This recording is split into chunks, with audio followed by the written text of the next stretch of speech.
Today's episode is brought to you by HERdacity. HERdacity is a nonprofit inspiring confidence in women to achieve their professional goals.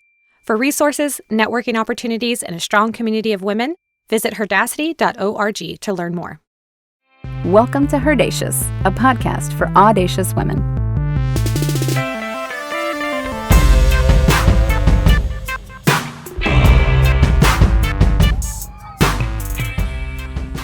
Salutations to you all. Welcome to HERdacious, the podcast for audacious women looking for some support along their career journey. My name is Lorelei, and I'm really glad you chose to join us today because we are going to be discussing an uber important topic: women in leadership. Now, joining me in this epic conversation is a woman who cut her teeth in the tech and startup realm, the co-founder of CodePilot, and the current VP of People at Cognite, Cara McCarty. Hey, Cara. Hi, how's it going? Going great. Glad to see your face today. Likewise. Cara, talk to us about why you became passionate about the topic of women in leadership. You know, I've always been particularly interested in the psychology of people, and more specifically, the behaviors and the motivations of why people do what they do. Kind of coupling that with my love to make others feel successful, HR, or people operations, as they call it now, was a natural fit for me, and probably why I've invested the last decade helping build and scale teams in the tech company. If I think back to when I was in undergrad at Loyola University of Chicago, I specifically remember when Lisa Ling spoke at one of our seminars. She had just co-authored a book, Mother, Daughter, Sister, Bride. She talked about the cultural expectations, the generational expectations we have as women. But what really stayed with me was the changing roles of women and how we now have a chance to change these roles and these expected patterns of behavior and women. I thought to myself at the end of that, why wasn't the title Mother, Daughter, Sister, CEO? Oh, I love that. You know? What how do we define ourselves? What does that look like? How has that evolved over time? And I think leadership is just a natural another adjective we can put in there. I love that. Hopefully that'll be her part 2 title.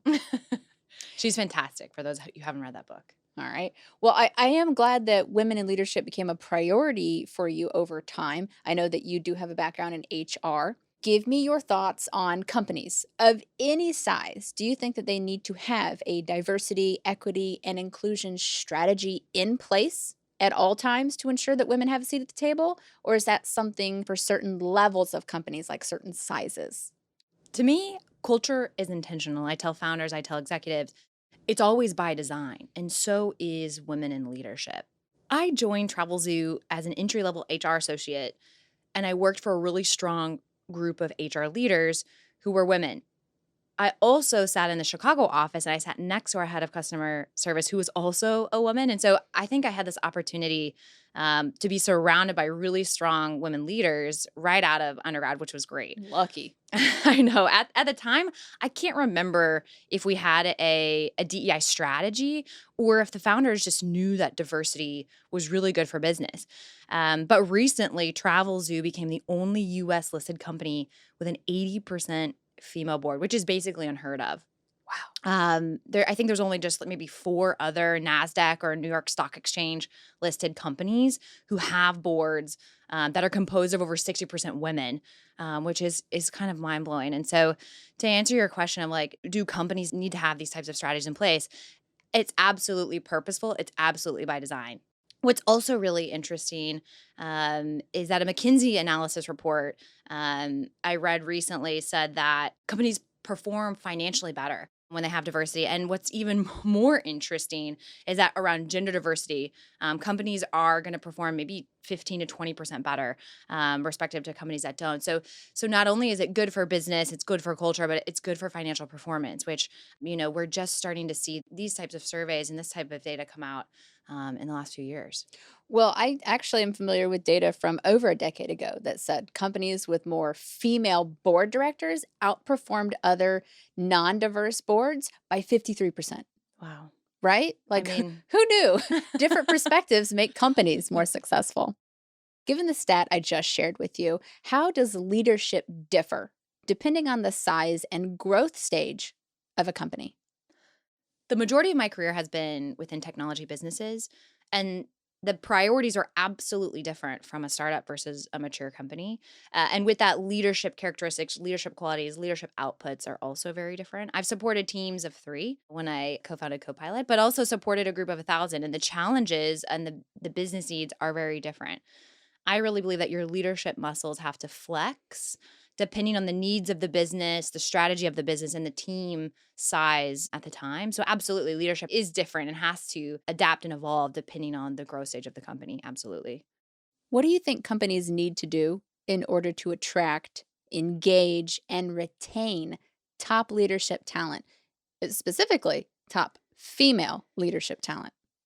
Yeah, there's a few core ingredients I really believe that companies need to be successful to do that. The first is a growth culture focused on development and rooted in accountability.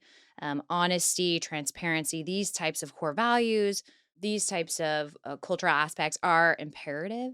I think the second thing is a founding or an executive team that really believes in the need and also takes action, not just write strategy, but actually takes practical application to hire, promote, and retain women in a leadership position. So I think overall, it has to be intentional. You have to have people that agree that this is the right strategy at all pieces of the business, and it has to be central to what you do in order to retain top female talent. When you say intentional, are you suggesting companies create hiring quotas? Absolutely. I think typically in human resources, you'll see a big KPI, a key performance indicator, or an objective or key result around hiring goals.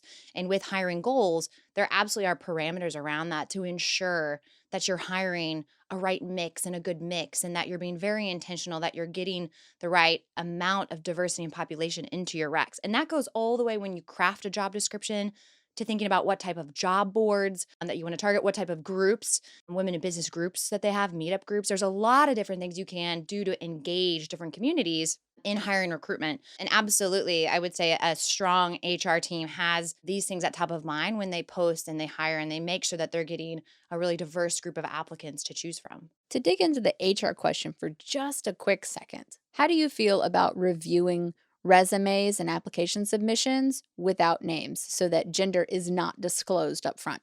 I think part of my role when I was at CodePilot, our mission was to remove the biases throughout the recruitment process for software engineers. And we said, how can we make it a fair process for software engineers to be eligible for positions, no matter what school they went to, no matter what gender, no matter what ethnicity, no matter if they had an internship at Google or if they had an internship at an obscure startup.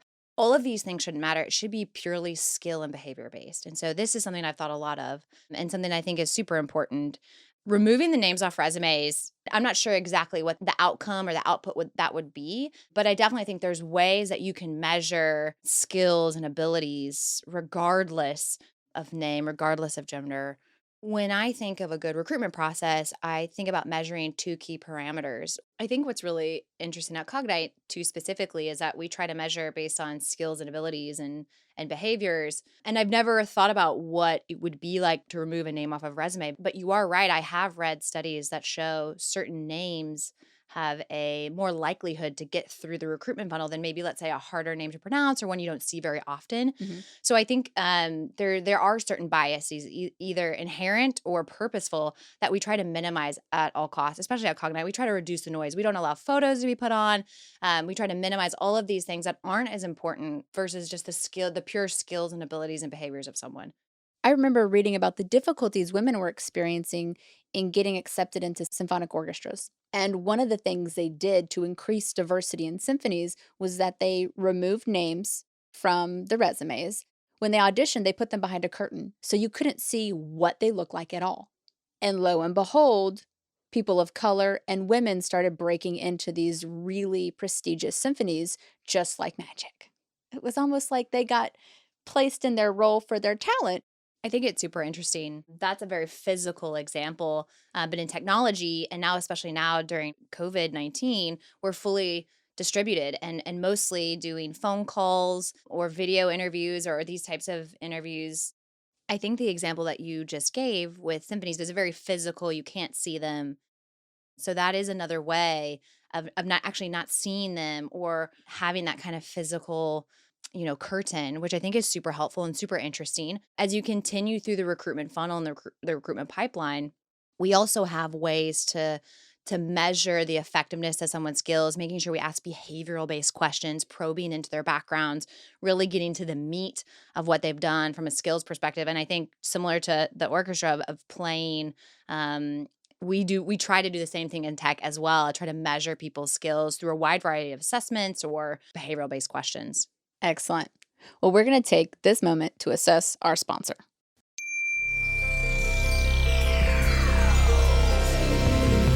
Hi, Barbie here from Moonray, husband and wife indie pop duo. If you enjoy the intro music, we invite you to listen to our debut EP, Honeymoon, streaming now on all platforms.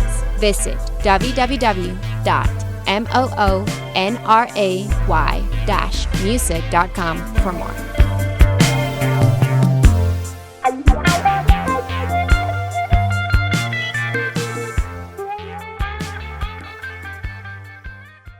And we're back with Cara McCarty talking about women in leadership. Now, Cara, before the break, I asked you about retention of top leadership talent.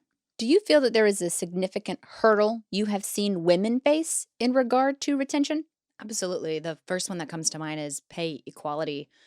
As of July this year, women earn significantly less. I think it's 84 cents to every dollar that a man earns. In technology, it's not just base pay that women earn less of compared to men. It's also equity-based awards like stock options and grants and other things like this. I have a lot of coaching conversations with women on, one, how to be prepared with data, and two, how to feel confident when you're having a discussion around compensation within the business. It's also really critical for HR leaders and HR teams to ensure they have a fair and consistent compensation or total rewards programs to really make sure that women are treated just as fairly as men when it comes to compensation. What kind of things do you mentor women on in regard to feeling confident discussing their compensation? I think practice makes perfect. There's a lot of times we'll do role play, or we'll say, okay, if this is a question, how would you answer it? If you get nervous, if you just want to practice having this conversation, it can be really nerve-wracking. And sometimes, if you don't put your thoughts down on paper, they can just completely go away, or the conversation can navigate into places you didn't even mean it to. And so I always tell people to prepare as much as they can if they don't feel confident on it. But I'm a big believer in data is everything. There's tons of open source data that you can look like on Glassdoor to just help you understand what your worth is externally, but also knowing what your worth is internally. Think about all the projects that you've worked on. Think about the value add you've created for the business. Go into those compensation meetings with all of that kind of armed and prepared and ready. So not just knowing your role's market value, but knowing more about your KPI and the measurable outcomes that you've created for your organization. Exactly. Excellent. Okay. Well, to dovetail off of my last question, do you feel that there is a common bias or a common pitfall that you have seen women fall into? Something that I've seen as a common pitfall for women is an imposter syndrome, where they just doubt their accomplishment or their talent. And one thing that I do to try to help women overcome that is what I just mentioned: be prepared, know your value, know what you've produced. I think if you're a sales manager, know the clients that you've brought in, keep track of all of the things that you've done in the business. And that's going to really help you overcome that. Excellent. I think the data is bearing out that women in leadership is good for business. So why aren't there more women in leadership positions in U.S. companies specifically? I wish I had the core answer for that. Right? Tell me why. Cara, tell me why. I have spent a lot of time on this. My grad school thesis was on the gender disparity across the C-suite and board level in American companies. And unlike the McKinsey report, my research was primarily focused on the systemic barriers that were preventing women from having a seat at the table. So not necessarily the financial impact, but really why? Why weren't women in more leadership positions? What was interesting from the interviews that I did during that thesis was that there are just as many biases and barriers for men and women, and that ultimately bias is alive and inherent in all of us. And we really have to constantly be aware and challenge these views and challenge the narrative of what we think to be our own truth. We have to constantly learn, and we have to constantly grow and challenge these preconceived notions of what to be true. Yes. I have a great book I read, Carol Dweck. She wrote a book called Mindset. And what she says in the book, there's two key mindsets. There's a fixed mindset and there's a growth mindset. And she says the growth mindset is really based on a belief that you can change and you can grow, and that your talents and your interests and everything can constantly be evolving. And I tell people this all the time. If you want to be successful as a woman in leadership, if you want to be successful as a woman in tech, you have to have this mindset and evolve with the team and with the business. That is beautiful. Thank you, Carol Dweck. What have you seen to be the most important attributes of successful leaders today? I listen to Oprah Winfrey all the time, both personally and professionally. She says that one of the most valuable gifts you can give yourself is time. And I really believe that great leaders give themselves time and they give other people time. They give people the time of day to listen to them, to mentor, to coach them. Great leaders invest in people. I think what's also really interesting right now is this idea of compassionate leadership, especially in a time as crisis and as stressful as what's been going on the last 6 months or even before around the world. This COVID-19 will tremendously impact, especially the tech business and how we operate in our working rhythm. And we have to have more compassionate leaders that can drive results, can clearly communicate alignment, but can also understand the needs of their people on a wellness level that I think we've never seen before. I also want to make a point that I think, leadership is not mutually exclusive with management. And sometimes that gets combined or separated or like the lines get blurred. Yeah, there. exactly. And I think you can be both, or I think you can be one or the other, or I think, and so I really want to make a point that, great leaders give time, great managers create alignment and synergy within their teams and their goals, and you can be both or either separate. And that's also a point that I think is pretty important in women in leadership and women in technology today. Thank you for bringing that point to bear. I think that's really important to keep in mind. Well, how can our current leaders and hiring managers better hire folks with strong leadership qualities, the types of things that will grow companies and communities? Depending on the needs of your business, there are a few different key parameters I look for. I specifically look for people who are what I would call people that like to get their hands dirty. They're these individual contributors. They're the workhorses. They're the get shit done type of folks. I love that mentality. I love that drive.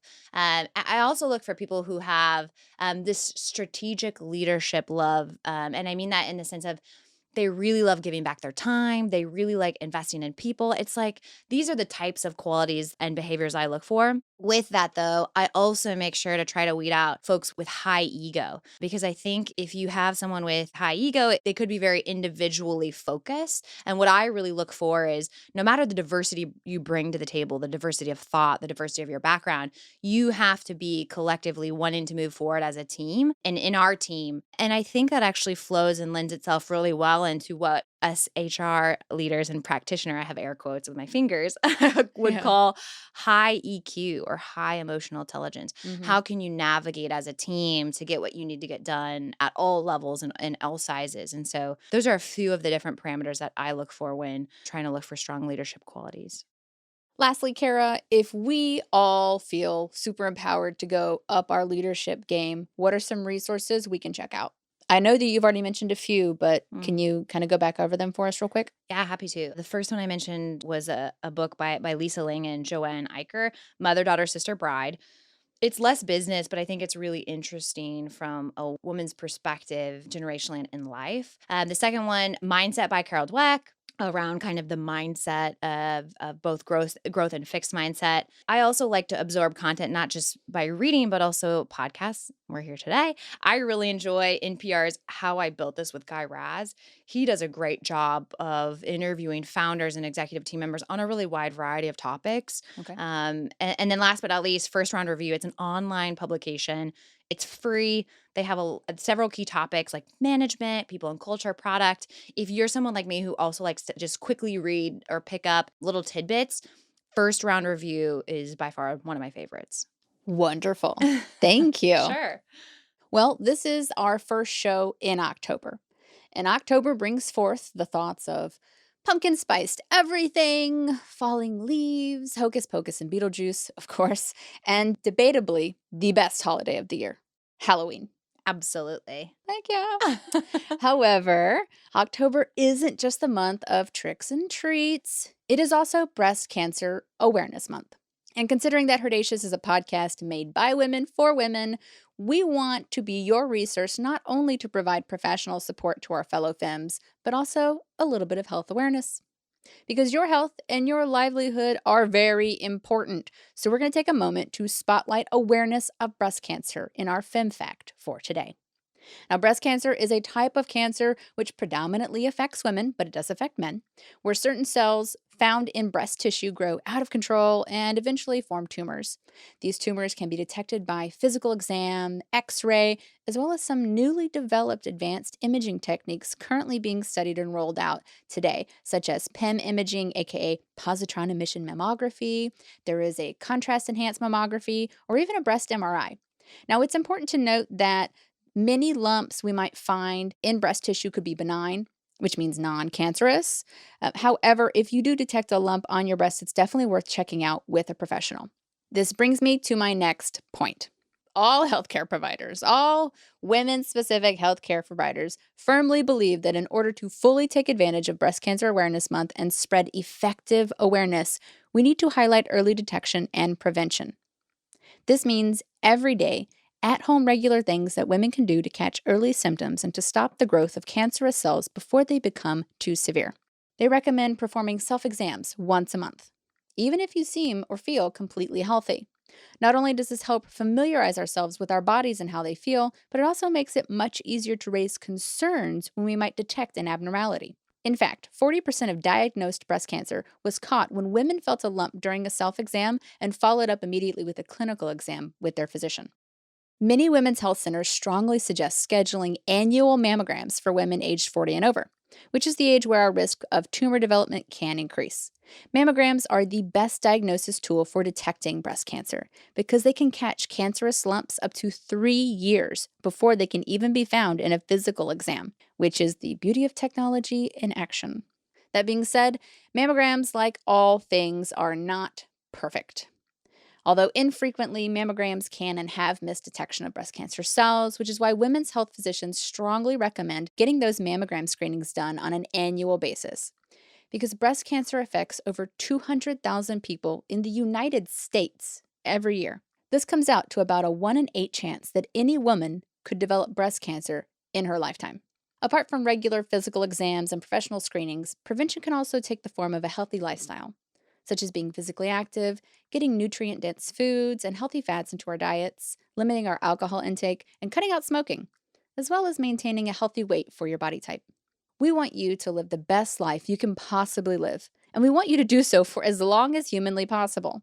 As many of us are mothers and daughters, sisters and cousins and partners, we tend to take wonderful care of the loved ones around us. So let's show that same love and concern to ourselves, and not just in October, but every day. Because you're worth it. And also, fuck cancer. Couldn't agree more. Cheers to that. Cara, thank you so much for your time today. I really appreciate you sharing your passion and expertise on women in leadership. We need it. Thanks for having me. It's been a pleasure. If you enjoyed our show, I ask you kindly to please subscribe and to share with one of your fellow femme friends who might want a little support on their career journey. Until next time, enjoy the changing of the seasons.